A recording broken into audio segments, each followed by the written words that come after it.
See, the placebo effect doesn't make sense in a matter-based world. It does not make sense. In a holographic world, in a field of consciousness where you're creating your body with your beliefs, your thoughts, and emotions, it makes perfect sense. The placebo effect is one of the greatest proofs to me that we are living in this field of consciousness. We're having this holographic experience. And we started to find out that, man, life, reality, history, is very, very flexible. We are the ones that have created this rigidness to our life. And when these guardrails start to crumble, oh man, who knows what's possible? So I'm just super excited. This reality appears more to me like a holographic simulation than a matter-based world. And I want to talk about some lunatics because, one of my favorite quotes, and the quote is, if you're one step ahead of the crowd, you're considered a genius. And if you're two steps ahead of the crowd, you're considered a lunatic. So, when I'm talking about a lunatic, I'm not talking about a lunatic. I'm talking about somebody that has these concepts of reality that don't fit in with the mainstream. But man, when you start listening to them, everything makes perfect sense because it might start making a lot more sense what's going on down here. Well, first of all, scientists tell us, and most scientists agree that, 99.99999% of the substances that make up our reality, atoms, it's still empty space. The only thing holding that together is consciousness. Sure, everything appears solid. People are like, whoa, why can't I just walk through a wall? Well, you can't walk through the wall because there's a force holding that energy at a certain frequency that makes it appear solid. I mean, like if you saw a tornado's not solid. There's nothing in a tornado. Go ahead and try to walk through that thing. It's not going to work out too well for you. An atom that is being held together with a consciousness that has the force of basically like a tornado. Psychologists have documented cases, tons and tons of documented cases where multi-personality disorder, when one personality shifts to the next personality, dude, like scars disappear, moles reappear. One personality will be allergic to orange juice. Somehow drink orange juice and go and just start swelling up. Well, another personality of theirs is not allergic to personality. When that personality comes in, immediately the swelling goes away, the rashes go away. Dude, how is that possible?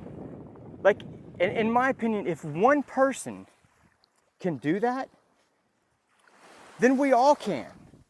Maybe not at that level right now, but we're taking baby steps into this awakening. Is the placebo effect. I mean, how can you give somebody a sugar pill and their cancer disappears? You know what I mean? It's because they believe that they've been cured and their illnesses disappear. In medical school, they spend like a half a day on the placebo effect. A half a day. I mean, I don't know, does that make any sense to you?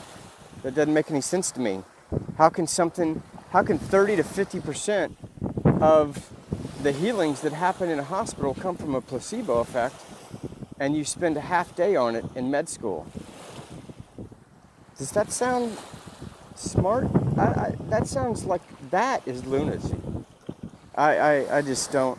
No, dude. See, the placebo effect doesn't make sense in a matter-based world. So my kids come into my office. They're screaming. They're pulling stuff over, getting crazy. And I was like, hey, man. I looked at the clock. We had like a half hour. I said, hey, why don't you guys go play for a half hour? Because it's not time for bed yet. So they go do their thing, and I'm reading this, this stuff material. It's talking about how, we're creating our bodies 1 billion times a second.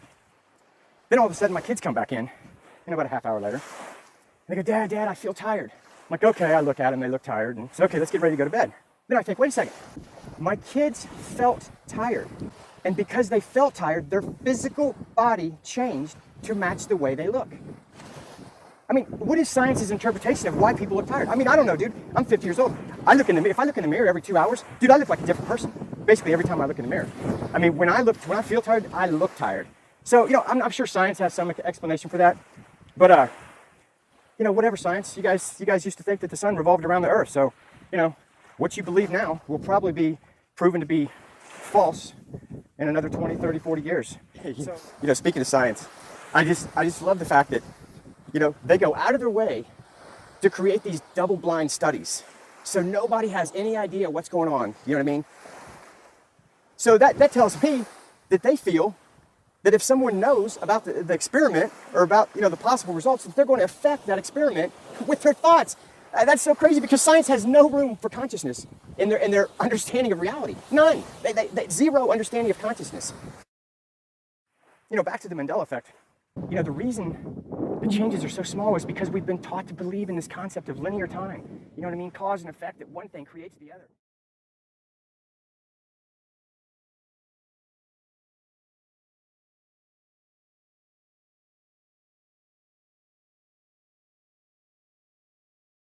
What I think is going to happen is I think we're going to start understanding reality more, and that the past and the future, well, the future is obviously flexible, but the past is as flexible as the future. And when we get our heads around that, I believe we're going to start being able to actually control this. I really believe that, maybe we can say, hey, this reality that we're in right now, I don't like what's going on. And we believe what's going on in the present, and we look back and we see these linear events that have led to this. But if the past is flexible, can't we just go back and make changes in the past? I mean, I know this sounds crazy, but is it really crazy? I don't think so. I think we are getting ready to reach a level of control over our existence that is beyond our wildest imaginations 10 years ago.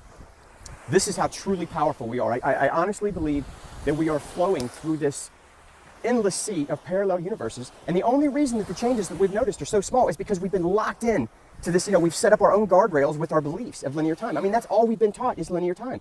But dude, all the lunatics now are saying there is no time. Everything is happening now. Everything. There is no time. It's an illusion. When it goes back to the Mayans, in the Mayans in December 21st, 2012, they talked about the end of time. They didn't talk about the end of life. It was the end of time. So maybe the guardrails that we've set up with our belief systems about time, maybe in December 21st, 2012, they started to crumble.